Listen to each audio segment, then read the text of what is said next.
And we're live. Hot Rhetoric. Hey, how's everybody doing? Hey, I actually managed to pull this off. I didn't have any screw ups this time, other than I forgot to turn the music off. I missed you last week. Yes, Dan missed me last week. I've heard all about how Dan missed me last week. Did everyone else in the chat people miss me last week? I actually, they were asking, a couple of people were at, the regulars were asking where you were. And I said, you're out enjoying time with family. And I wouldn't let you do the show because you did, to be fair, you did offer to come on. And I said, no. I went dad on you. So, yeah, it was, I have to be honest, it was one of the best shows I've had in a while. I never laughed so hard in my life doing a live show. The haters were out, the simps were out. They were after me, and the regulars and I were having a ball just laughing at them. I missed the parade of panda bears. Oh my God, it was so bad. It was so bad. And the funniest part of all was the topic is masculinity in crisis, right? And everything they were saying was proving the point that it's not, that it's femininity that's in crisis, right? So, but it was just kind of hilarious how they kept going on and on and on. And we're like, okay, whatever you want to say, you know. I did cut one person off because they started swearing a lot. And they used the C word, which I will never allow. So that is, I have a big, really, Steve, they're already starting. I know exactly why there are no Walmarts in Iran. Go ahead, finish the joke. Because it's full of targets.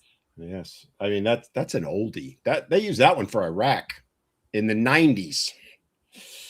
Anyway. But Country did come up with a question. It says, good. Well, before we jump in, let's let everybody know we're doing open mic today. Sorry. Poor Lindsay. I heard of Fifi's. Oh no. Oh no. What Fifi's? Oh wait, I forgot to put my mic where it's supposed to be. No, so we're open mic today.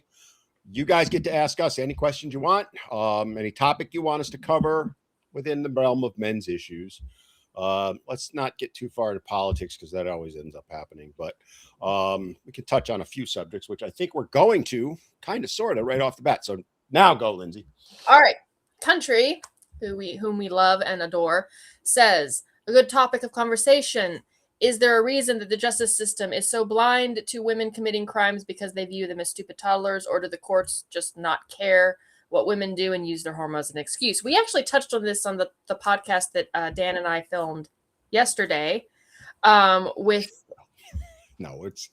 we actually sort of kind of touched... You know what? We're going to ignore him. Look at me, everyone. We kind of sort of touched on this a little bit. It is human nature, masculine nature, to want to protect women. And because biologically speaking, without women, there are no children, and without children, this species dies.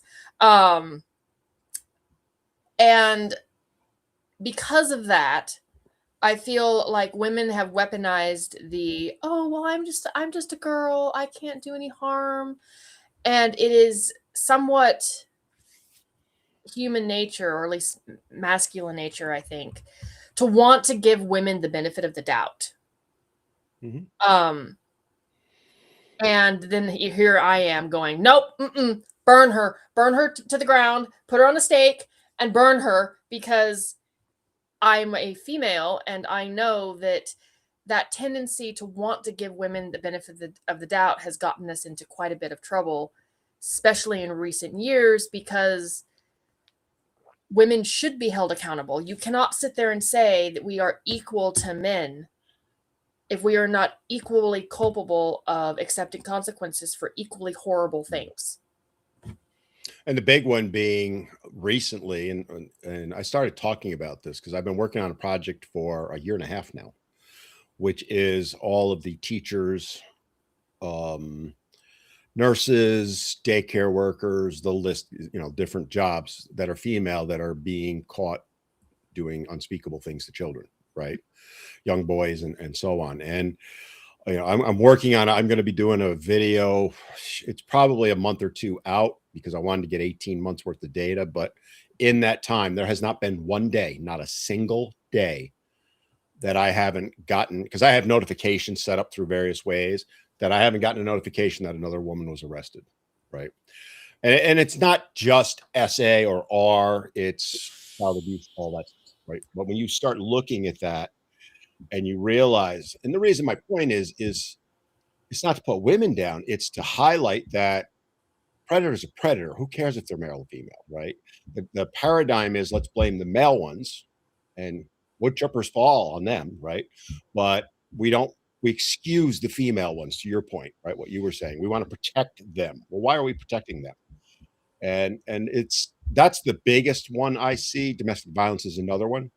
Women pretty much get a pass the whole time. Although to be fair, it is starting to change a little. Um, Not much, but the pendulum is swinging where there's more and more recognition that men are victims. Um, Again, I was talking with someone Friday, I think it was. Yeah, Friday, in the industry. And I called domestic violence an industry. And she was acknowledging, yeah, we kind of did you guys bad. And I appreciated that because, she runs a shelter. And um, to her credit, um, she's changing it. They had no beds for men for years. Now they have two, I think it's two, and working on 4 beds for men. So they have 2 rooms. One is already set up, 2 beds per room, and they're working on a second one. Now, that compares to 20 or so for the women, but you know what? It's a start. And I'm not going to negate any of the work she's doing or put it down in any way, shape, or form. She's making the change. And I, for one, appreciated that. And I have, worked with her a little bit on messaging because that was actually the reason she reached out to me was how do we reach these guys? Because her website, the reason I spoke to her 4 years ago about her website, which was all female victim. And that's how she got my name. And she said, we need to change the website. How do we do that? And that's where the conversation went. But to your point, Lindsay, it is trying to protect the women, but we have to realize who we're protecting. Well, it's like someone down in the comments on TikTok called me, "Oh, look, a female misogynist." Interestingly enough, it is more misogynistic to assume that by virtue of being a woman, I am less capable of harm. Now, I may not be as capable as like Dan of doing a specific type of harm. There's harm that men are uniquely capable of. Brute force is one of them. Mhm. But I would argue that as a woman, I am actually more capable of doing harm than Dan is. I don't even have to touch Dan. All I have to do is open my mouth and make an accusation, and I'm instantly capable of ruining not only his life, but his wife's life and anyone associated with him, all on my word alone. So this belief that by virtue of being female, I am less dangerous, it's different kinds of danger. A man is perceived as more physically dangerous, whereas a woman, so he is more of a charging bull. I am a snake in the grass. You won't even know I'm there until you step on me and I bite you.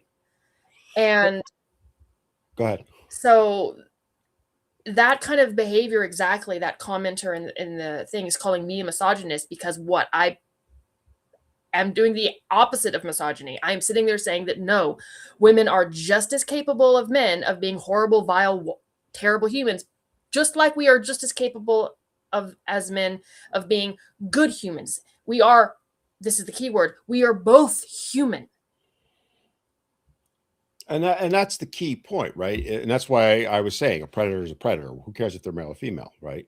That's a bad human, but there's also plenty of good humans, male and female. The majority of people, I was working on a video script earlier today, and I made the point in the video, which will probably get released next week, maybe, where I was pointing out stuff like this, and I said, you know what? We compare 100% of the men based on the actions of roughly 0.5%. Well, we'd kind of sort of do the same to women, right? We're, online, for example. So, we see all the quote unquote bad women, the ones that are trashing men, with the ridiculous demands and expectations, the triple sixes, it's quadruple sixes actually, and all that. But when you look at it, that's probably about 10, maybe 15% of the female population. So it's, like Lindsay and I point them out because they make it so easy for us. But the reality is, though, they are the minority by a wide margin. The problem is they're a very vocal minority and they're heard, right? And one of the arguments I often make to women is there needs to be more Lindsay, Sarah Eatons, the list is endless, out there calling other women out, because I can do it till the cows come home. They're not going to listen to me. If Lindsay speaks, she's going to get quadruple the attention from a woman that I will, and quadruple the hate, by the way. Let me add that in there. So it's, again, we're trying to make people aware and take the gender out of a lot of these issues. And that's why they hate is the paradigm. Ooh, we had a little drop there for a second. What was that? I think we're good still, right? Everybody can see me. So yeah, that was my take on that. Any final thoughts on that one? Well, I think it's a little bit unique in the way that the bad actors among women and the bad actors among men are treated. So the bad actors among men are universally reviled. Good men call them out despite what women say. Good men call bad men out all the time. In fact, we have an entire justice system and a whole crap ton of laws going back thousands of years to hold bad men accountable by good men, by society. The same is not true of women. You were talking about me and Sarah Eaton and Aaron, who we talked to yesterday. We are far and few in between. There is a certain amount of complicity in silence, allowing bad actors to speak for the majority of us. And men, by and large, do not let bad men speak for them. They will sit there and go, oh, no, I don't associate myself with that. I don't agree with that. You need to sit down and be quiet. And nobody should listen to you. No one should take you seriously. Women don't do that. Generally speaking, we will not agree with these women that are trashing men, but we won't say anything either. We'll keep our mouth shut because we don't want to rock the boat. And in doing that, we give credence and weight to what these women are saying. And that's why we are in the position we are now, where the pendulum has swung so far to man hating, is because no one, when these people started talking, everyone was like, oh, I don't want to like upset her. And I'm like, look, if she's spouting out horrible things, why would you care about upsetting her? It's like if someone is saying death to all, insert group here. Why would you care if you're insulting or hurting those people's feelings? They deserve to be knocked off their pedestal and told that what you're saying is not going to be tolerated. The trolls are out. So I haven't looked at a couple. There's one just railing about churches, so we'll give him a little time out until he grows up. Along those same lines, a question came in from DR Hellcat, which is a real quick question. It's very similar along the lines. Why would a girl send her boyfriend to fight a guy who's done nothing wrong? And you just looked at her. This happened to me 2 weeks ago when I was attacked by a girl's boyfriend. It goes right into what you were talking about earlier. Women can manipulate guys to do things for them, right? Right. So she can't physically take you, and she knows that. So she sends her blunt force object to go take you on for her.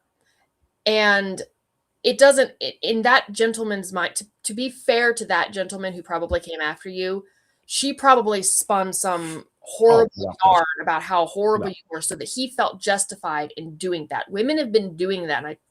Women have been doing that for centuries. Mm-hmm. There's tons of men that are in prison now because their, tiny 5 foot nothing of a wife or girlfriend started a fight that she couldn't finish. Mm-hmm. And he either had to come bail her out, or she just weaponized her male companion, her male brother, father, boyfriend, even sons in some cases. Mothers will weaponize their sons to protect themselves. There are a lot of men in prison for this exact thing, right? Protecting a woman based on what she told them. And they come to find out later on, well, wait a minute, what she told me wasn't true, right? But that's not going to change either a murder conviction or assault and battery or whatever, right? And that's why I've had conversations with men in groups about this, where this has come up, like, um, how do we deal with it? And the truth is, you can't sit there and tell her she's lying, because there's a price to be paid for doing that also. But you need to take everything with a grain of salt. I always tell guys, take a step back, right? She's up in her feels. She's emotional. And I've seen this, by the way, with my own wife, who's one of the very good ones, right? But, somebody gets in her grill, she gets mad, and then she starts looking at me because she is 4 foot nothing, right? And she knows I'll be there to protect her, but there's a way to do it without going and beating someone up, right? Very long time ago with my ex-wife, we were at an amusement park and we were waiting for one of the roller coaster rides, and this woman cut in front of my wife in a very long line, and my wife made a very nasty remark to her, right? But she deserved it. Well, she went and got her boyfriend all riled up because he wasn't there, but he showed up. So then he starts in, and I just kind of stepped in between my ex and him and said, we're not going there. But we never came to blows or anything because I kept my cool. And that's where I think guys need to take ownership for their part in the play, if you will. Their role in it is, yes, the responsibility falls on the woman for getting it to that point, but it's also on the man to make sure it doesn't go further than that, right? And I'm not saying you don't believe her, you don't protect her, but that doesn't mean you go and try and kill somebody or beat them alive because she says he dishonored her. This isn't the Knights of the Round Table. And the problem is so many guys do that, and then they're the ones that end up in prison. That's why the stats are so skewed in a lot of cases too, right? When you look at the IPV stats, if she gets somebody else to unalive her husband, that does not count. And it happens a lot, right? So that doesn't count in the stats. It counts as him committing it. And that's why the stats are all BS. And it's a very, I obviously I lay the blame on both because I think men need to be the calmer, the voice of reason, if you will, in those situations, because it happens a lot. Well, also, it's you're responsible for your own actions. Exactly. So if someone is trying to use you as a weapon, I'm going to make sure that I'm actually being weaponized. I do that with my children. I've had my children come to me and say, well, so and so is being mean to me, or even between my two children, because I have two boys. Mom, eldest is being my gremlin. My youngest will come to me and go, brother's being mean to me. And I'm like, is he? Or did you start it? Like, is his being mean to you a reaction to something you did to him? Or is it something that, he just out of the blue decided to be, horrible to his little brother? Because I somehow doubt that. And usually it's a reaction rather than a just off the cuff decided to be mean.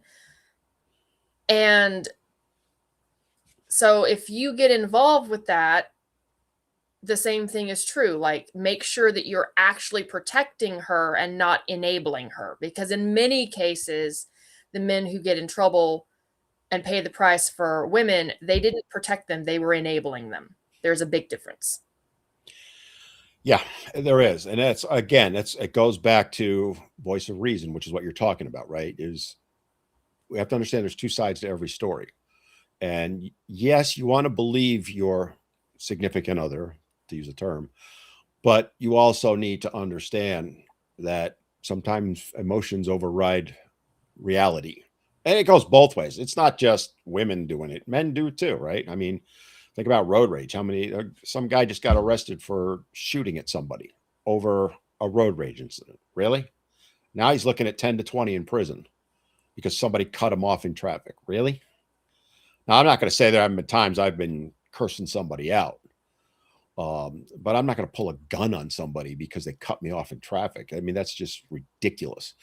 But I can surmise based on, the reporting on it. And again, it's news reporting, but he probably just lost his cool and stopped thinking. Right.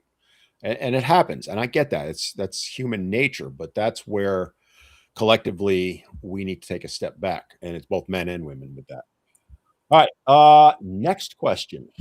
And I can answer this one, but I'm going to give you first shot, Lindsay. So Derek, what is it about personal trainers that lots of women find appealing? Like, for example, Tom Brady's ex-wife, that would be Giselle.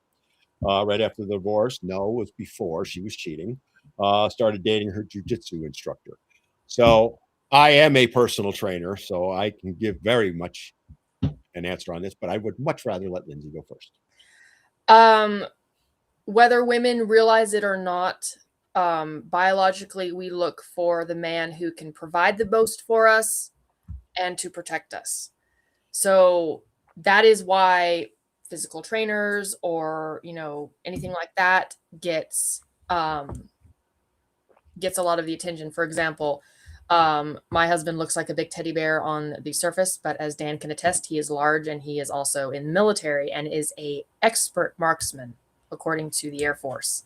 He could protect me. Him and I are going to have a shoot off. You have to come visit me for that. We're working on it. 4th of July.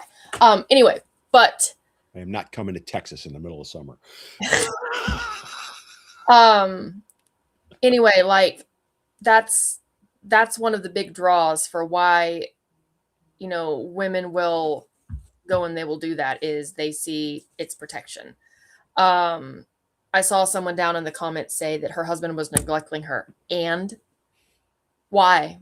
Was she worth neglecting? Like, if he's neglecting her, talk to him about it. Don't cheat on him. So we're going to justify cheating? Okay. So every guy that says his wife was neglecting him, fair game for him to cheat?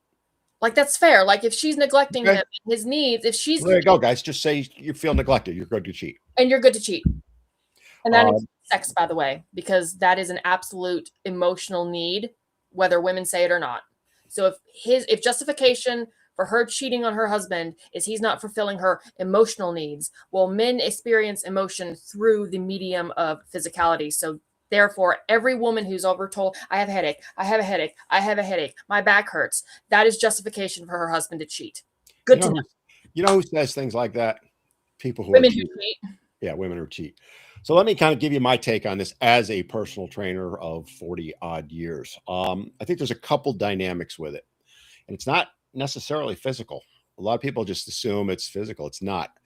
The number of women who have become attracted to me, and you see what I look like. I am certainly not, a movie star. Dozens over the years. I think a lot of it is when you're a good trainer, you have conversations with people while you're working out with them, right? People spill their guts to me. To this day, I mean, the people I train now, I know everything that's going on in their life, good, bad, indifferent. It's part of the job, actually. Personal trainers are more shrinks than anything else, believe it or not. A good one. Personal trainers, bartenders, and hairdressers. Yeah. I mean, it's like if there's something wrong in their life, I'm going to hear about it, right? Or something good. So there's in a matter of speaking, there's a connection there that they might not be getting elsewhere, potentially with their husband, for example, right? Or vice versa. Because I know female trainers, same thing happens, and everybody assumes it's physical. It's not. It could be. I'm not going to say it's not, but majority of the time, I think it's more a case of there's that connection. Because as a trainer, when you're working with someone, depending on what I'm training them on, if it's powerlifting, for example, we may have 5 minutes between the sets, right? And that when you have that amount of time, you're just not going to sit there and do this. You're just having conversations, hey, what'd you do this week? Blah, blah, blah, blah, blah. So it creates a form of intimacy, really. And you'll see this, by the way, even in group settings, because I've done group fitness as well, where I'd have, let's say, 15 people in the room. But even then, even though I'm not paying individual attention to them, there have been instances. My wife has had it happen to her. both men and women, by the way, because she's a trainer. She's had women fall for her. Okay. And I think that's the biggest thing. I also think there's a little bit of, um, I'll call it a power dynamic, although I'm hesitant to do that because then people will twist it negative. But if as a trainer you're in control of that session, or you should be if you're any good. So women respond to that, right? They want the man to be a leader, and I think that comes into play also. I think it's more the quote unquote intimacy side, but I will tell you, it happens a lot. There is not a trainer I know, not one, that hasn't had it happen to them. More often, more than once. And, it's a line as a trainer you should never cross. Unfortunately, I know a few who have, more than a few. I've had employees who did it and they were fired immediately. I terminated them on the spot. That's not going to happen in my gyms, right? More than once it happened, and there's no ifs, ands, or buts about it. You're gone. And we made that clear when we hired them. There will be no, you want to date, that's one thing, right? But you're not going to have affairs and stuff like that in my gym. All right. And if they decided to date, then I would say, look, they can't be your client anymore, or they can't use, if you're running group fitness, they can't come to your class anymore because there's a problem with that. Right. But that's where my mindset with it is because, like I said, I've had it happen. I don't know how many times, and it's a difficult situation because, again, more so now than ever, you get the false allegations. So if you reject her, what's she going to do? So I want to touch a little bit more. This is not quite a question, but the lovely young woman in the comments who was talking about he was neglecting her. And then she commented back that, what makes me think that they didn't talk about it? They may very well have talked about it, but the correct response to "you are neglecting me" is not to, "well, I'm going to cheat on you." The correct response is to divorce him. End the relationship. If he is not fulfilling your relationship needs, if the relationship is dead, then you end the relationship. You have this wonderful, marvelous, lovely thing called integrity, or lack thereof, and you don't cheat on the person, because then you're just as bad as they are. They broke the terms of the relationship by neglecting you within it, and you broke the terms of the relationship by seeking intimacy, either emotional or physical, outside of it. So congratulations, you're just as bad. You broke the terms of the agreement. So the correct adult thing to do, ladies, is that if he is not fulfilling your needs, or you feel like he's not fulfilling your needs, let him go. Divorce him. Don't be horrible back. Like, two wrongs do not make a right, and an eye for an eye just makes the whole world blind. Congratulations, you're just as bad as he is. Well, I think some of it too in that particular situation, and I'm basing it on reporting I've seen, not anything either Giselle or Brady said, okay, which is, he was an NFL quarterback.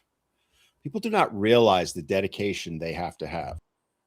And Brady is a whole other level above other quarterbacks. They leave the house at 5 in the morning, 6 in the morning. They're at the facility for 12 to 13, 14 hours a day. They come home, they watch film, then they go to bed, and they rinse and repeat that basically 6 days a week. Obviously, game day is a little different, right? That's their life basically for 6 months out of the year. So the wives need to understand that. That's part of the job, if you will. And that's basically any NFL player, but more so the quarterbacks, and somebody like Brady, who I do think is the GOAT. People may disagree with me, and that's fine. And I'm not a Patriots fan or a Bucks fan. Okay. Well, I also think that it's a little bit, it's not just that particular realm, that women, we thrive on attention, but we pick a man for whatever reason, say in this case, he's, wealthy. We don't necessarily understand the dedication it takes to fulfilling that potential. Like, for example, my husband, Mr. Squirrel, is in the military. And for the first 15 years of our married life, or just life together, he was gone at the drop of a hat. And I had to adjust to that when, before we had children, it was a little bit easier. But then after we had children, daddy would be on the other side of the world for, weeks at a time. He would be on missions that fly around the world. He would, get home and have no idea what day it was because he crossed the international date line twice. And I knew that going in. I knew that's what he wanted to do. I knew what the job was going to entail. I knew what our marriage might look like. Does that mean that it was hard? Or does that mean that it was easy and it wasn't, hard at times? It was absurdly hard at times. But because I understood that, I didn't make him pay or suffer for a choice that I knowingly accepted. I made a choice to love my husband continuously. And I feel like a lot of women don't understand the kind of dedication that it takes within certain careers. Well, let me ask you something along those lines, Lizzie, because it's a fact that many military wives cheat. Yes. Without question. I mean, you know it better than I do, right? I've always been under the assumption of exactly what you said. They know what they're getting into when they marry a military man, right? And the majority of the time, they're probably marrying them after they're in the military. Maybe I'm wrong on that, but I think the majority it's post even boot camp, let's say, right? Yours was a little different, but even then, knowing that, like you said, they should know what they're getting into. I assume they do, but yet cheating is rampant in the military. And by the way, yes, I know military men cheat too. Okay. Before anybody jumps on me in the comment, but like there already are, military men are walking red flags. Well, military wives are too. So, it's funny how they immediately, as soon as you mention the women, they come back. Yeah, but, it cracks me up. They just cannot allow us to hold a woman accountable. They want to excuse the woman and blame the man. Like we saw earlier with, well, he neglected her.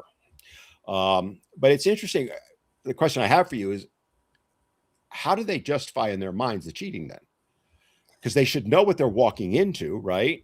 In many cases, women romanticize men in the military. They think it's like World War I or World War II. He'll go off for a little bit, he'll come home, and it'll be gaga and rainbows.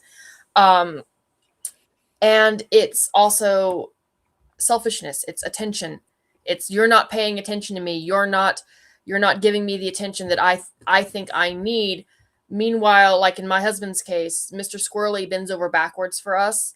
He works his ass off so that we can have a better life, that we can have nice things, that we are all taken care of. And I would never, ever, ever take that for granted. So if I'm feeling neglected, one, I usually tell myself, you're being ridiculous, because I know he's not doing it on purpose. The number of things my husband has to keep in mind, the things that he's juggling, when he was, of course, in the military. And then now, even now on the civilian side, because I'm sure I can see him. The level they will go to try and blame men to avoid holding women accountable is mind-boggling. So somebody said a lot of military men hook up with men too. That would be Amber Davis over on TikTok, because Amber can't allow a discussion about holding women accountable, probably because she's a cheater. Right. So she's trying to cover her tracks by saying, well, men hook up with men. Girlfriend, if that's your response, if that's all you got, sit down. That doesn't happen as much as you think. I mean, I'm sure it happens occasionally. Or it's some kind of sick fantasy that she wants to believe, right? I mean, it's hilarious that they immediately she's go to probably one of those people who thinks that men aren't allowed to be friends with other men without one. Now she's saying, I've never cheated in my life. Well, Amber, I don't believe you. I think you have. Okay. See how that works? I can throw out things too, and they should be automatically believed. Hold your. I'm telling on myself. I love this stuff. See, this is, again, you notice she can't. This is what happened last week, Lindsay, right? They can't counter the argument, so they resort to hurling things like that. Well, men are cheating in the barracks with other men. Okay, and why is that your business if they are? Even if they were, that does not excuse women cheating on their husbands. Two wrongs do not make it right. But in her mind, it justifies it. Amber, how would you know? Have you been in a men's military barracks? Because if you have, there's a serious problem there. Around the gate. They um, wouldn't even let in let her just rant and whatever. rave because Okay, obviously so she is a classic female excusist, and almost always in that case, they're the ones guilty of it.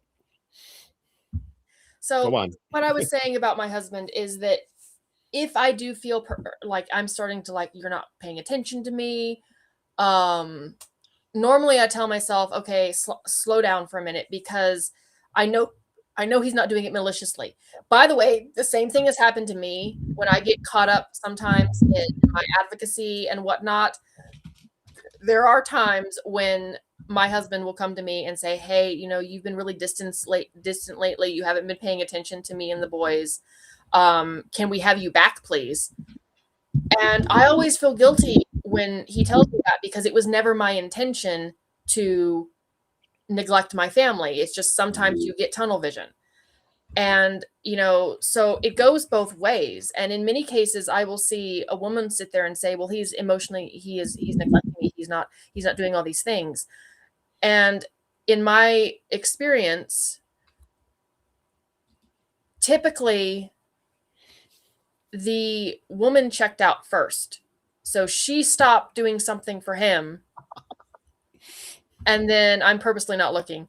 She stopped doing something for him, started checking out, started becoming, you know, whatever, and he eventually caught up. Or if it is the other way around and the guy checked out first, like, why? Why did he check out? Like, Right. is it Right. truly because he's a horrible person? Because in generally speaking, if there's a problem with the relationship, both people have some stake in it. It is not 100% one person's fault and the other person is completely innocent.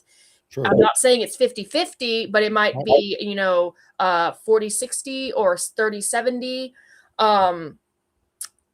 And relationships are work. yeah, but they don't want to have to put the work in. So, just to address a couple other comments, because I'm dying here. I mean, Toe Bean thinks I'm triggered and all upset and angry and foaming at the mouth because I'm literally laughing my ass off at this. And then Amber says I'm projecting. Well, Amber, if I'm projecting, what are you doing, darling? Because you're projecting onto what happens in military barracks that you don't, in fact, know is true. So who's the projector?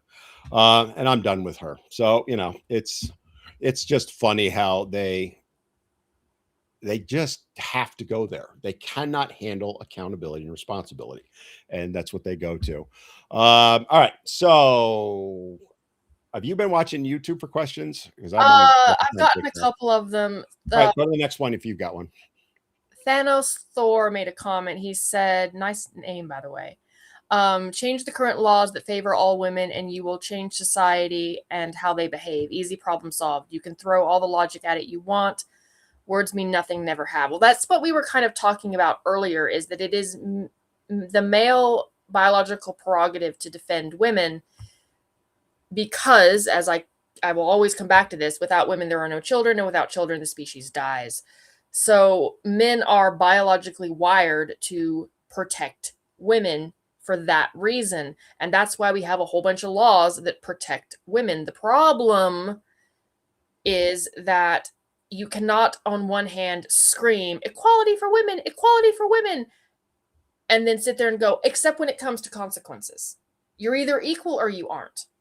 So I argue often that some of the most misogynistic people, and I do not use that word lightly, I think it is overused. So if I use it, I'm using it correctly.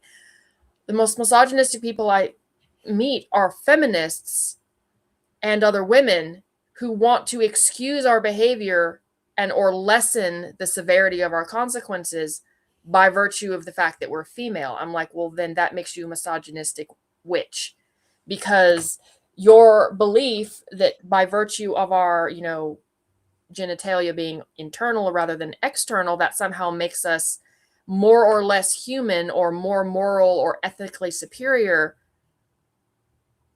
is, congratulations, you're both misogynistic and misandrist at the same time. That takes skill. That takes special skill. But yet too many of them are, right? So question came up. I think it's for you, Lindsay, but it might be for me. Yaya wants to know, how long have you been married? How We long can both have answer. I been married? Too long. Oh, there we go. 19 years this year. In September, we'll be married. Yeah, you. But we've been together for 21 years because I married my first boyfriend. Yeah. So I've been with my wife for 15 years, and we've been married for 13. So I don't know which one of us that was directed at, but there he goes.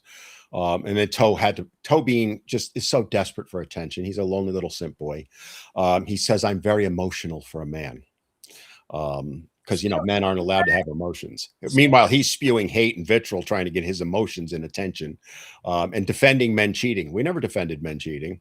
We just said that women cheat too. Yeah, and that's how you twisted it, right? So get all up in your fifis there, Toe. It's okay. We understand you need attention. See, this is what bothers me is that, okay, two things can simultaneously be true at the same time. The grass is green, the sky is blue. Those two statements do not contradict or invalidate the other. Women cheat, men cheat. That is, and holding women accountable for their cheating does not somehow give men who cheat a free pass. Like, you literally said men cheat in the military. Yeah. Yes, and again, people like Toe Bean, their entire life is dependent on stirring trouble up so they can get attention. And it's just the way it is. See, I get it. I get it. You're lonely. You're sad. You've got mommy down in your basement cutting your, crusts off your peanut butter and jam, which is jelly sandwiches. And maybe she forgot today and you're a little upset. Do what you got to do, dude. Inky Boy wants to know, are you live on other platforms? I might follow you on there. Yes, we are. Yes, we are. Facebook and YouTube are the two. We kind of rotate through some other ones. Today I put it to X. We've been it on Insta, which went nowhere. We used to be on Insta a lot, but Instagram just doesn't like us. And I've tried Rumble. That didn't do so well. So anyway, so that's that one. So yeah, the best place to follow us, because TikTok has become a complete shit show. It is dying. We had this conversation 2 weeks ago, right? It's pretty much hemorrhaging. TikTok is done. It's finished. YouTube is our primary, and then we're on Facebook as well. So make sure you follow us there. By the way, both of us have YouTube channels and Facebook pages where we put way more stuff up than we could ever put on TikTok, because people like Toe have to go and report us because their fifis get hurt. So all right, next question that you might have. I know. I mean, these comments are great, guys. The problem we have, and I was talking with my buddy Steve, we can't put the TikTok comments up on the screen for everyone to see for two reasons. One, TikTok will not feed over to where we send everything else. And two, we would probably get canceled on the other channels for all the crap that TikTok has. So Toe Bean just reminds me of the stupid song, like the parody of Jolene, but with like a cat's feet. Toe Bean, Toe Bean, Toe Bean, Toe Bean. All right, let it go. You're giving him too much attention. No, but it's okay. So, and on the subject of being not very Christ-like, honey, I'm pagan. I don't give two shits about Christ. And I'm agnostic, so yeah. Loved by No One asked the question, what's your opinion on women weaponizing the law as a defense for their cheating, which we kind of sort of have touched on. I mean, yeah, so I would like to see our justice system do a lot of things, but one, recognize that in some other cases, they recognize that manipulation is a thing. So like if someone is manipulated into committing, say, fraud, or manipulated into breaking some of the lesser laws, that is taken into account into sentencing. Like, yeah, you still did something wrong, but you were kind of falsely led into this premise, and then the person who manipulated you into it is often cases also liable. I would like to see the same in, say, domestic violence and other things, because in many cases, assault, for example, how many guys are in prison because their wife or girlfriend or sister set them off like a pit bull to go beat someone up for her? We talked about earlier, right? Yes, it's the yes, you still made the decision to go do that and should be held accountable for it, but the person who set you up to do it should also be held accountable. Well, Um, let me just throw something out that I've been aware of for a while, but I don't think we've ever talked about on the show, which is along these lines, right? mhm. So in North Carolina, where I'm based, did you know this, Lindsay? That if you are the victim of a cheating spouse, you can sue the person they're cheating with I did not. for damages because there's a case going through the courts right now. I'm going to be doing a video on it, right? In this case, it's a woman suing another woman, and I forget the terminology they use, but basically they're holding her accountable for breaking up the family, right? So she can sue for damages, and it can go either way, right? If a wife is cheating, the husband can sue the wife's boyfriend. What do you think on that? I am 100% in favor of this. I think it would also depend. I think it would depend on their level of knowledge. Like, if the partner or the other woman or other man, for example, did not know. That's okay. That's fair. I'll agree with you there. But if you knowingly enter a relationship with someone who has a partner or a family or whatever, then yeah, you share a part of the responsibility for ending that family or hurting that family, or Mhm. because especially if there's children involved. Especially if there's children involved. Yeah, and I haven't read the entire law yet. I did download it to read through it, and I've only just kind of skimmed it. I do think that provision is in there in a manner of speaking, right? Where it's got to be knowing, because there are instances where they don't know, right? But if you knowingly do it, then under North Carolina law, you can sue the aggrieved party can sue the aggriever, if you will. And I got to do a video on it, but I just love that. Right. I think either way, it doesn't matter who's the cheater. If the man's cheating, sue the girl that he's cheating with. If it's the wife cheating, sue the guy she's cheating with. I think accountability comes into play there. But the only negative I have to it in my mind is um,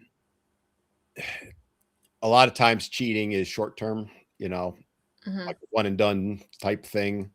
And again, I don't excuse it at all. I'm 100% against it, but I think that's a little different than, say, breaking up a marriage and going and living with someone, right?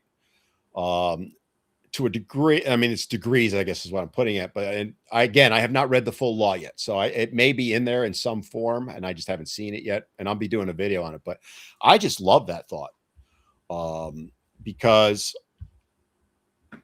the fact of the matter is, it happens a lot more than people want to admit, and I truly believe it's pretty much equal, right? Women are way better than men at hiding it. Like There's we are amateurs compared to women. there's also different degrees of cheating. So when we typically think of cheating, we think of physical intimacy. I argue that emotional cheating or emotional infidelity um, is the same thing, because when you form a relationship with someone, you're basically saying you are my person and we are going to be affectionate within this, whether it's marriage or long-term relationship or whatever. So seeking romantic intimacy in either form, be it physical or emotional, outside of the bounds of that relationship, it counts. And women will be very quickly often go, well, I was just talking to a guy, nothing happened, nothing physical happened.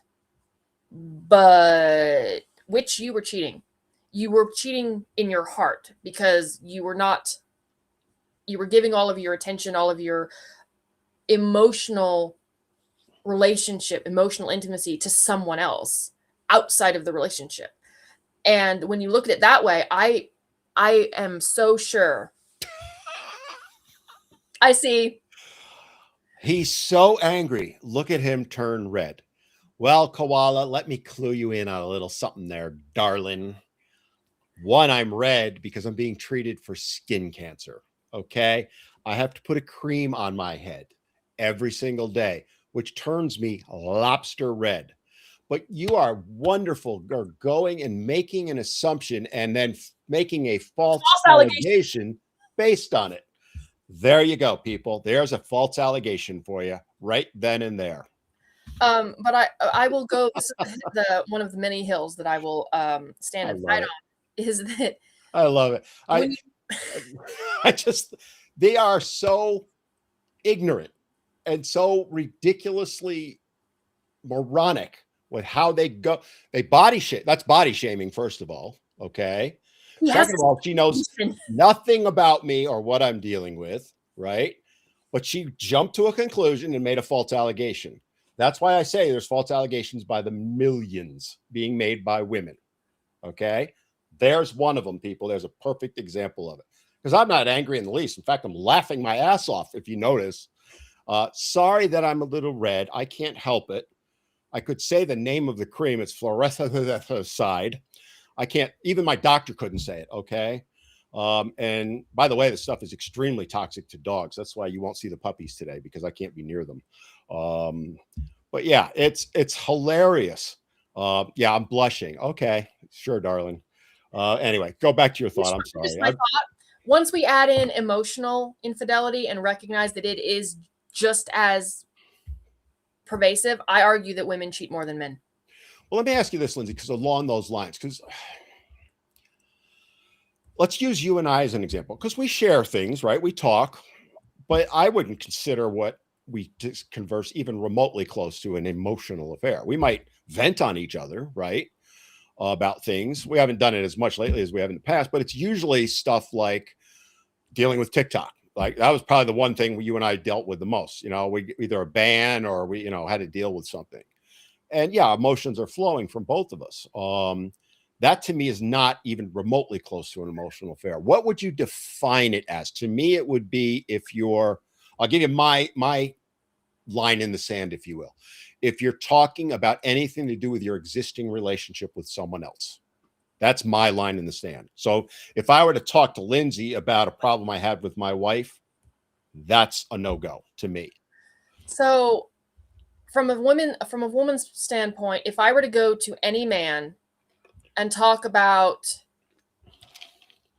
something that I would normally go to my husband to talk about. Now, like Okay. I just came back from New Mexico where I visited with my dad. And I did talk about my relationship with my husband in the sense that, or just everything in general, because he's my dad. Like, Yeah, that's different. That's dad. yeah, but that's different. That's different. That's the same thing. If I would ever talk to you, that would be because you're a father figure to me as well. So that would be more seeking advice than Yeah, that's kind of the way I would view it too. replacement. So if I'm talking to another man about my hopes and dreams within, like, I'm looking for emotional support, or I'm looking for financial support, or I'm looking for any of the kind of support that my husband is, intimate emotional support, that would count as emotional infidelity. Okay, I agree with you there. And that's the line. If it starts like when talking about, issues with my kids, like, like I want them to, bear the burden with me of something that I'm struggling with my children, which is sharing parenthood. Now, see, I don't know if I agree with you on that one. Like, if I'm having a problem with my kid, let's say, and I go to you, just to use an example, and say, hey, I'll use Rudy, who's a puppy, not a kid. He's my little boy. But let's say, he was a young man, a child, and I came to you and said, hey, I'm dealing with this. What are your thoughts? And that's advice, right? I think we'd agree there. But then I went next step and going, oh, this is doing, and I just vented. Like I got it all up in my fifis, do you separate that, or do you think it's the same? So there's a difference between advice and just venting and looking for someone to share the burden of parenthood with you. What do you mean by that? I guess that's where I'm confused. Well, so try to describe this. And I understand it's a gray area, right? I mean, there's no black and white here. It can be kind of where it's my husband's job to bear the burden of difficulties with raising our children in that kind of very intimate, because it's there, he's the father. Like, we are equally responsible for our children and our growth and their growth and how well they turn out and all of that. If I go seeking that same support with someone else, that's past advice, it's validation, it's, I feel, horrible as a mother, I'm failing as all of this. And it is a very, very fine line between friendship and like romantic intimacy. The need is when you start feeling like your conversations are like the kind you would have with your partner over, like, in bed or at home or whatever. That's when you go, okay, maybe we've gone too far, I need to pull back. And to Interesting. Women sometimes will get closer to that line than they intend to, or they'll give off mixed signals. I'm autistic. I have a male friend that I got close to, and I did not realize how many mixed signals that I was giving. And when he pointed it out, he goes, I don't think you're doing this on purpose, and I go, holy shit. And but then I immediately turned back around and went and talked to Mr. Squirrely about it. I'm like, hey, and that's another thing, hiding it. Well, that's another thing, is hiding it. Yeah, and that's where I was going to go with it, because as you know, and I think our regulars know, my best friend in the world is a female, right? I share everything with her. There are no boundaries between us. So, I mean, I just mentioned some of the medical things that I'm dealing with, and people who follow me privately or in my private groups know I'm dealing with some other issues too. I talk to her about all this stuff, even more so than I talk to my wife. And one of the reasons why is my wife gets emotional about it. And I'm not saying in a bad way, right? I'm her husband. She's worried about me. So she can't give me, for lack of a better term, logical feedback, right? Whereas my friend, I can go, here's what's happening. Like tomorrow I have to go see a neurosurgeon. I'm looking at potential surgery, all this stuff. And it's concerning because it's on my spinal cord. Okay. So, I've been talking with her, sharing things with her that my wife doesn't know. And it's not because I don't want to hide it from her. It's that she, and this, she would tell you this too, she gets too emotional about it, right? And it really, really upsets her. And I'm not faulting her in any way, shape, or form for that. It means she actually cares about me, right? But she also knows that I share everything with my friend. Well, some people would say, I think that I'm having a quote unquote emotional affair, but I don't see it that way. What do you think? I think it comes down to the willingness to be transparent, even if you aren't transparent. Like, every single gentleman that I have ever spoken to, because I do a lot of not quite peer counseling because I'm not a registered whatever, just talking to someone. Or if I have male friends that, we talked about before, Mr. Squirrely knows about every single one of them. I will, and there's no hesitation if, he says, I'll say, I'm talking to so-and-so, he'll come like, which boyfriend are you talking to now? And I will hand him my phone. Or dad. Yeah, well, you're my dad, and Curtis is my brother. We fixed that right away. But like, I have no qualms about being transparent. Just because I have no qualms about it doesn't necessarily mean that he necessarily, because there's plenty of times like, would you like to know what we're talking about? He's like, I don't want to know.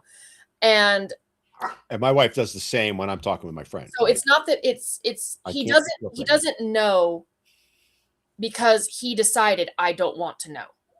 Not because I was unwilling to be. He made the choice in that case. Right. And I think that's what separates it. It's an interesting topic because, again, I've had people say, well, you're having an emotional affair. There's nothing other than friendship between me and my friend. Right. And it never has been. I've known her 24-ish years, 25 years now. We are as close as can be without being a couple. Right. We would never survive as a couple. We would kill each other. Politically, we're exactly opposite of the spectrum. She is an avowed feminist, but an old school one. She hates new school feminism. She makes you and I look like wired to the things that come out of her mouth. I am her on, but she will not come on because for a lot of reasons, but she's very camera shy. But it's interesting because I've had people say, you're having an emotional affair with her. Yet my wife knows everything. And she's like Mr. Squirrel is, right? I don't, she'll say, hey, have you talked to so-and-so? Yep. What'd you talk about? Oh, we were talking about this. Okay.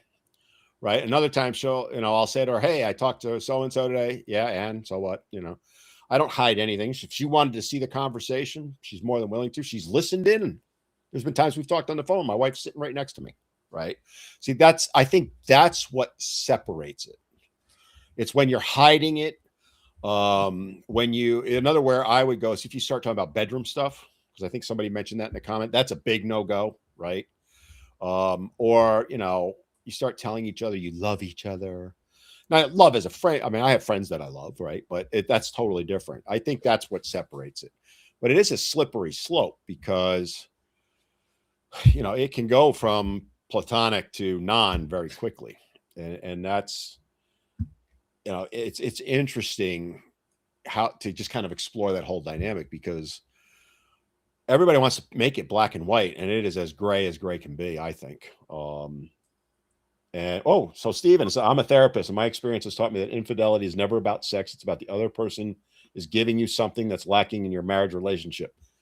There it is from a therapist, and I couldn't agree more. It's rarely, I think, about the physical. I think occasionally it can be. There's just plain physical attraction, but I would say probably 99 out of 100 times it's you're trying to fill a need. Well, not only that, but even on the physical infidelity side, a lot of it is I'll talk to guys who, they're going through divorce or something, and they fully admit they cheated. Mm-hmm. And then I'll ask, well, why did you do it? And it's like, because, we had a dead bed. We hadn't, had, any, intimacy in, years. So, Are they looking to excuse their infidelity? No, they're trying to explain why it happened or give context as to why it happened. They fully admit they cheated and they fully admit that they shouldn't have done it, but still they were trying to fulfill a need that was lacking in their relationship. And despite what women sit there and say that men don't need sex, I disagree. I vehemently disagree because women are cerebral. We have emotional connection through conversation, staring at, in our eyes, spending time together. That's how women make emotional connections. Men are more physical. They make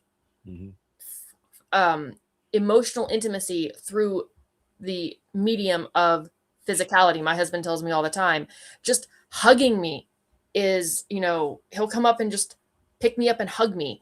And that's him being, emotionally connected to me. And if you take that away, yeah, they're going to seek that in someone else.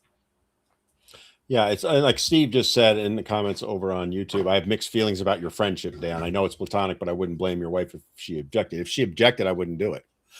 That said, when I met my wife, I made it very clear that friendship means everything to me, right?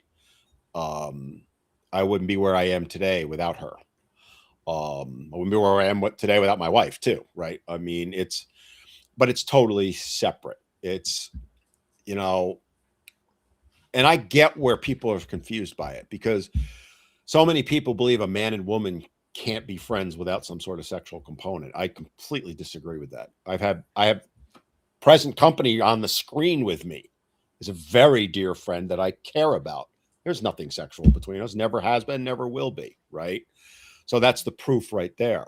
And I do think that men and women can be friends without the sexual component. Does it get complicated at times? Sure, I'll acknowledge that. But with my friend, we've never had that. We had the conversation early on, like, yeah, we would kill each other in a relationship. We would too. It would not last a month because we are very different in many, many ways. Where we're the same is we have a trust bond that cannot be broken. We may vehemently, and we have had knockdown, drag out on arguments about feminist stuff, right? But she respects me enough to hear me out. And I appreciate the hell, and vice versa. She's taught me stuff. and vice versa. That to me is the difference. But I understand, like, I'm not faulting Steve in any way. I understand where Steve's coming at it with, right? Now, if it ever crossed over, then I think that's a legit thing. And no, I would never hide it from my wife. I never did. I did probably within a week of meeting her. I told my wife about that relationship. And we're just good friends. She lives 2,000 miles from me. It's not like there's anything going to happen anyway, right? But yeah,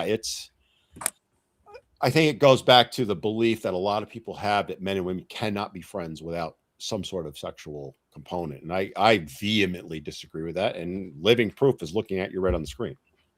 So I would like to point out that there's another lovely individual in our TikTok comment section who apparently came in on the wrong end of my talking about, physical infidelity. And I literally said that the guys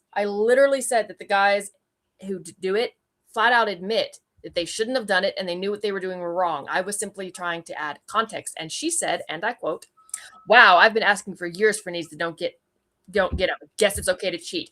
Did you not hear a word I said, or did you just hear what you wanted to hear? Bingo. That's how they always are. It's, again, she's twisting it to justify her cheating. If you actually look at it, right? Dollars a donut, she's already cheating. She's trying to justify it. But, we'll leave it at that. Interesting topic, though, and it's, one thing we haven't done, we got to do it real quick. We got to do the show the love thing, because it's been over an hour and we haven't done that. So if you haven't already, give us a little love, show us the hearts. If you're enjoying the show, subscribe or follow, depending on which platform you're on. Subscribe and follow are the same thing, people.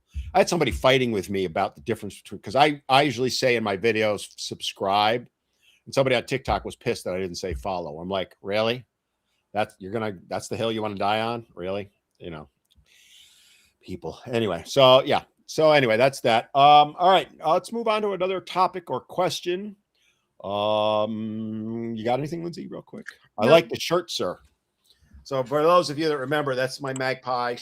She went to heaven last August. She used to be in my videos all the time. And my wife got me this.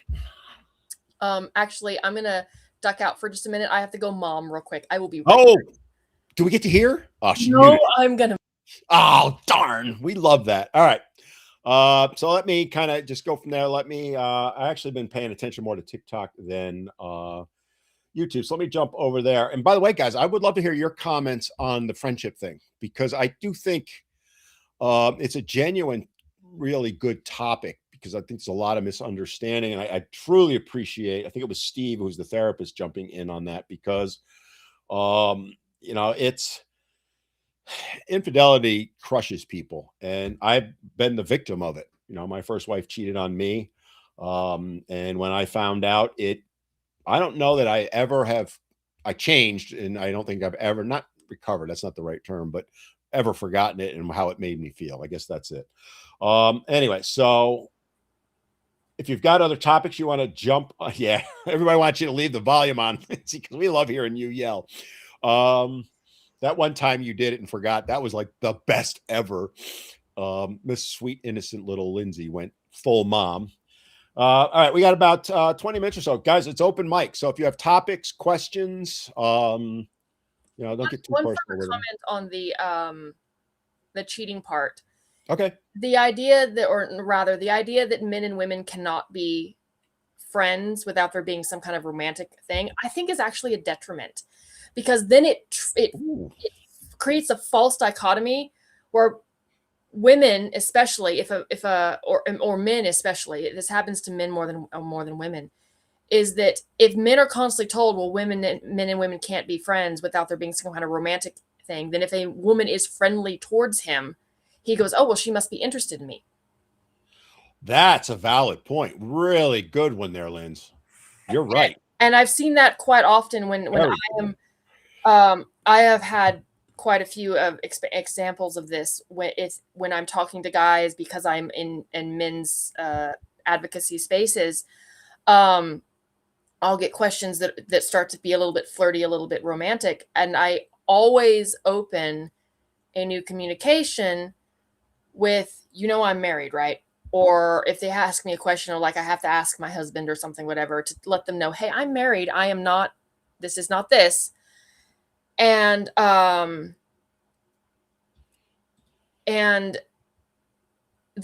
thing I get told most is that, well, I couldn't be sure. I mean, I thought you might because you're nice to me. And I'm like, well, that's just a sad commentary in and of itself. And women predominantly, actually, we are the ones who push this idea that men and women can't be friends, because what happens so often when women get with a guy, they go, okay, you now have to cut out every female in your life so that it's just me. And women's insecurity has created this false dichotomy where we now, a couple generations later, truly think that men and women can't have meaningful friendships, which is unfortunate, I think, because men and women are meant to complement each other, both in the romantic sphere, but also friendships. There's things I've learned from my male friends. I have a male friend in on TikTok right now. His name is well, I call him TJ Otterton.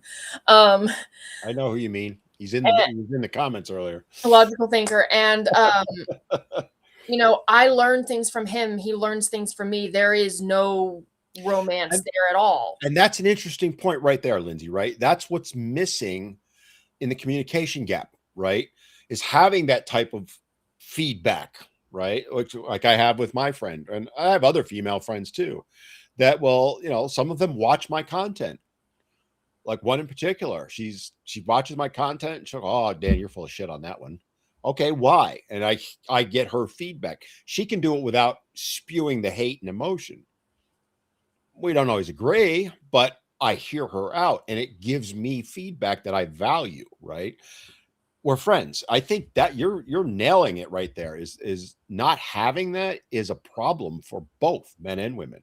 And not only that, but it also has led to the gender gap, so to speak, because if the only way men and women are socially allowed to interact is within the romantic sphere, then that means that women aren't used to interacting with men outside of that sphere. Mm-hmm. So they misunderstand them constantly because the only male communication they have is within a relationship, and the communication you have in a relationship between partners is way different than like you have between friends. Although I still maintain the belief that if the day my husband is nice to me, flirting with me, if he's sweet, something is wrong. He screwed up somehow, right? He screwed up somehow. But I think that we've lost that. So that means that it's even more difficult to communicate between the sexes because we're only allowed to communicate effectively in one narrow sphere. And that leads to tons of miscommunications. Or assumptions, to your point earlier, right? Is that, when you said earlier that you think women are the ones that drive the men and women can't be friends thing. And it's, I always make the argument that women will string a guy along in the friendship zone because she wants to get things from him that you would normally get in a romantic relationship without giving up the goods, if you know what I mean, right? And men fall for it. And that's on us. I don't blame the woman. I blame the men for that, right? We should know that. I mean, if you voluntarily are doing it and you're doing it, that's one thing. But when you're being strung along and you got your blinders on, well, if I just keep being a good little boy and doing everything she wants, maybe she'll want me. A woman knows within 5 minutes whether she'll ever sleep with you. They know. And that's not me saying that. That is countless women saying that to me. Countless. Okay. They know. So if they're, kind of skirting it a little bit, keeping you in the friend zone, but stringing it along, that's a totally different conversation than the one we're having, right? Whereas it's just friends. And that. Well, I also think that it's also possible, and this is pure speculation, but I have observed enough of this to think that there may be a point to it, is that while men can have a friend zone, it's not as prevalent in men as it is women. And because women do it with their male friends, I think they project that action onto men and assume that, well, we have friend zones. So therefore, any female that the male is friends with, he's doing the same thing she is, or that other female has him in a friend zone. And that is the other thing that women do universally. We have two horrible traits, and this will the hill I die on. We are vindictive as hell, and we have a projection problem. We have a very bad habit of thinking that because we do it, or if it's universally true or not universally true, but generally true to the female species, that it must be true to the men as well. And I hate to break it to you, ladies, but men are not women and women are not men. And our brains work differently. Our brain scans look different. You can scan someone's brain and you can go, that's a male brain or that is a female brain. So this idea that men think the same way we do, therefore we must guard them. It's insidious in nature because it's led to a lot of problems. Yeah, I mean, and just to point out, I would go read the book Men Are From Mars, Women Are From Venus, which I'm actually rereading right now for the first time in probably 20 years. Great book, and I make nothing by saying that. I'm dying to interview him, which Warren was going to set me up at one point because Warren and him are good friends.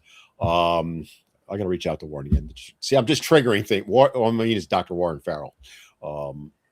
Well, so someone said in the comments, if he's sweet, something's wrong. One of the biggest problems right there, being sweet is normal. Okay, my husband is saccharinely sweet to me sometimes.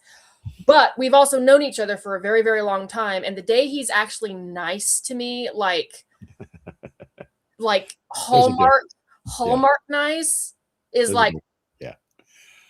What's going on? Yeah. This is the man who will wait for me to come out of my hall bathroom at the top of the stairs and grab my head and have me shriek and fall on my ass and laugh his ass off while our children cackle in the background. And that counts as flirting with mommy and daddy.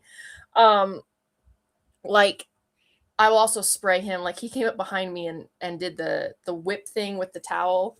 Oh yeah. While I was washing dishes. So I took the hose from the sink and proceeded to spray the crap out of him.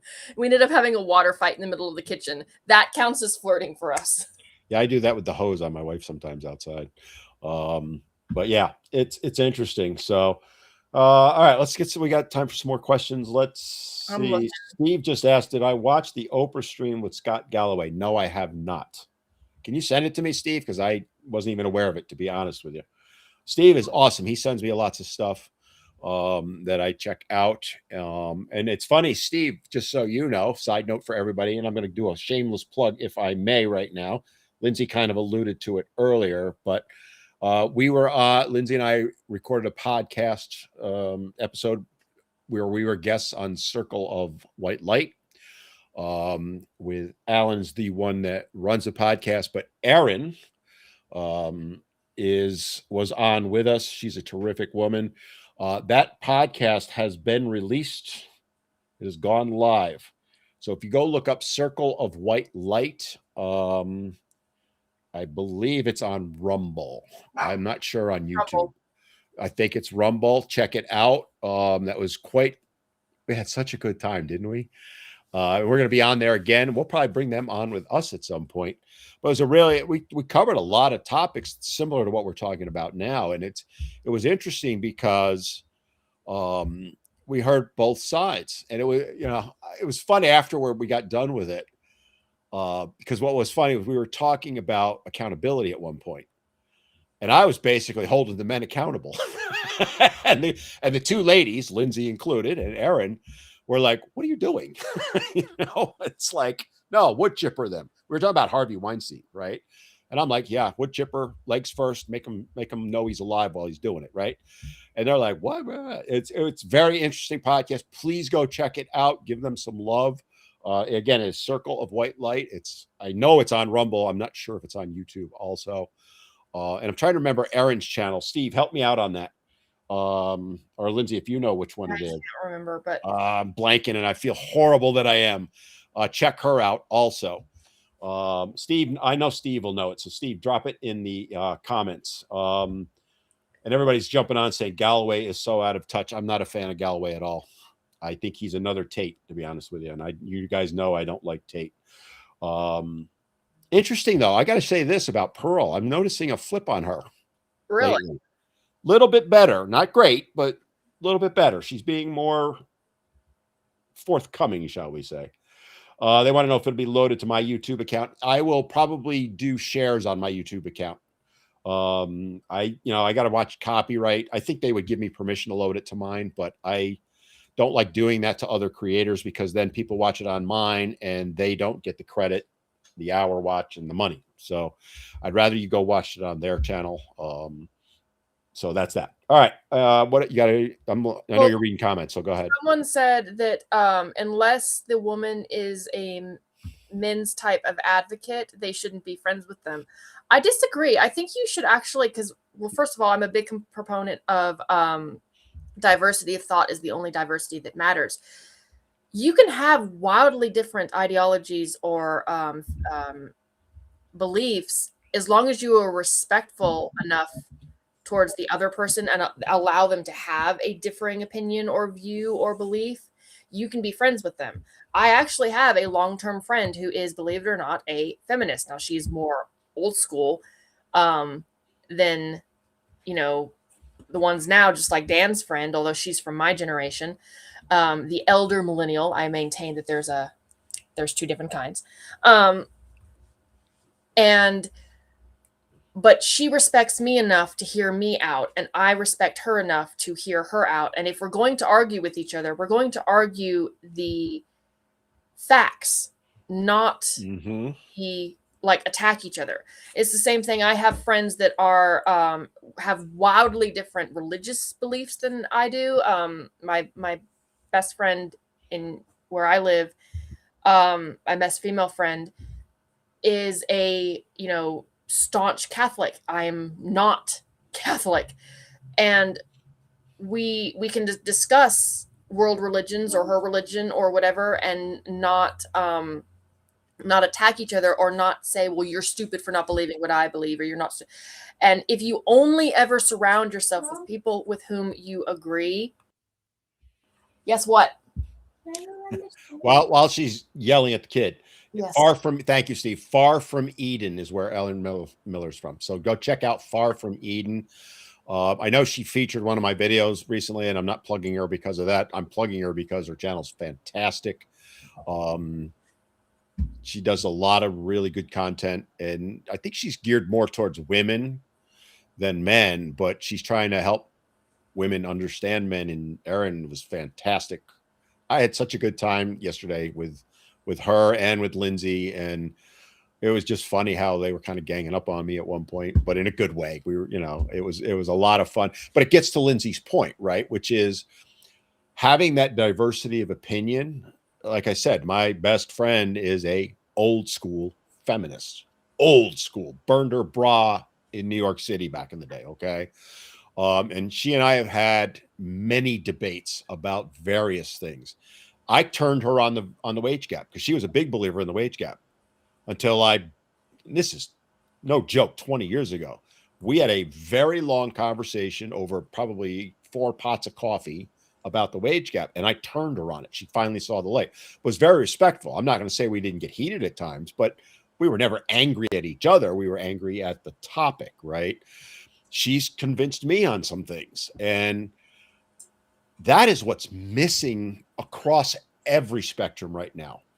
Religion, politics, men versus women, all that stuff. You do not want to get into an echo chamber. And that's the problem. We're all in our echo chambers right now, right? I purposely go watch the opposites of Lindsay and I. I go to the feminist sites. I read their stuff. I probably follow 24 feminist pages on Facebook. And I do that because I want to see what they're saying. Part of it, to be honest with you, sometimes I get content out of it, right? And I found most of them because you guys send them to me. You guys love to send me to these places. But it's interesting because sometimes they have some very valid points, and that gets lost. And we need to be more comfortable with being uncomfortable. One of the things I saw last fall was everybody saying, don't go to so and so's house for Thanksgiving because there's a political ideological difference. What? How did we get to that point? But then you can't build a bridge if you're not willing to meet in the middle. Well, you're burned the bridge at that point, right? Because then there's no coming back from that.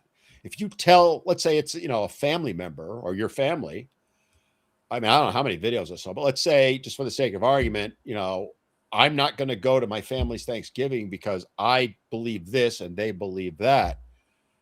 You never can come back from that. You may apologize later. You're never going to come back from it, right? And that we've lost that worldwide. I don't think it's just unique to the United States. Is we've lost the ability to respect each other. Well, we've also lost the belief that just because you disagree with someone doesn't mean you hate them, or disagree with someone's lifestyle or belief doesn't mean that you hate them. I have a high school friend that a high school associate now, that he's a drug addict. I do not agree with his lifestyle. I do not agree with the choice he has made in his life, but I would never wish him harm. I don't wish him harm. I wish him nothing but the best. I would hope that he would turn his life around, but I don't wish him harm for the choices that he's made or the beliefs that he has. Now, of course, this is within reason. If he were like a, murderer or a rapist or something, that would be completely different, obviously. But you can always learn something, even from people with whom you vehemently disagree. A broken clock is right twice a day. And I mean, I'm the same as Dan. I follow quite a few feminist pages. Not only do I need to know what they're saying so that I can counter it and call them morons, but some of them actually have decent points. Now, I think that the way they're trying to execute that point and, make a social change on that point is wrong. I think they're coming at it from the wrong way. But I'm like, look, I see your point. I happen to agree with you. But the way you're doing it is detrimental to your cause. Can we talk? And yeah, I've had some pretty decent conversations with people with whom I am on the complete opposite of either the ideology aisle or the political aisle. But you have to be willing to talk to people with whom you don't agree. You don't want to be in a echo chamber, because then you fall into the same problem that this gentleman in TikTok said. He said, I said that about men and women being friends because women bring zero value to men in a friendship. I'm sorry, but no, I disagree. I couldn't disagree more. And I like I said, my best friend is a female. She brings more to value to me in that friendship than maybe anyone else, right? In this terms of friendship, right? Because she is a sounding board. She gives me her perspective. We trust each other 100%. And she opens my eyes on things. And like I said, I've opened her eyes on things. And it's the same thing politically, right? I have friends on both sides of the aisle. I'm in the middle. I despise both parties, okay? And I get hated more from one side than the other. But, one side calls me, radical right-wing Nazi. And the other side thinks I'm completely nuts because I don't agree with everything they say. I hold them both accountable. I've done a political radio show. I was the guy in the middle. I used to stir shit up all the time between the two of them. But the three of us, when we were doing the show, there's performance on air. And this is another point I want to make. But when we're off air, we were like really good friends. And people don't like, I'll use Congress as an example. Publicly, they all hate each other, right? I got news for you. They're all having lunch together behind the scenes. All right. They are not hating each other. It's all performance art. There are, and I'm not going to name names, but in New York State, for example, there are, the Democrats and the Republicans. Publicly, they hate each other. Privately, they're all hanging out in the dining room in the LOB, the Legislative Office Building. They have lunch together every day. They're chit-chatting, they're friends and all that stuff. It's all performance art, but that's translated over to every aspect of life. There's no reason that you shouldn't be able to sit down with someone you disagree with politically, socially, whatever, right? Economically, for that matter, and have a respectful conversation. You may agree to disagree, but we've lost that. It's let's get them, Let's cost them their job. Let's shut down their channels because I don't like what they're saying. When you do that on either side, you've crossed the line. That's why there's only been a couple of times I've reported channels, and it's because of death threats. Because I've gotten them, and I know Lindsay's gotten stuff too.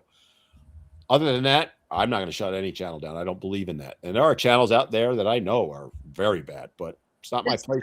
Why I don't delete comments in my comment section. Look, if you have the right to be a complete asshole, and I want everyone to see the problem with your way of thinking, I'll leave your comment up and let it stand on its own merits. Mm-hmm. I won't respond to you unless I think you can be useful.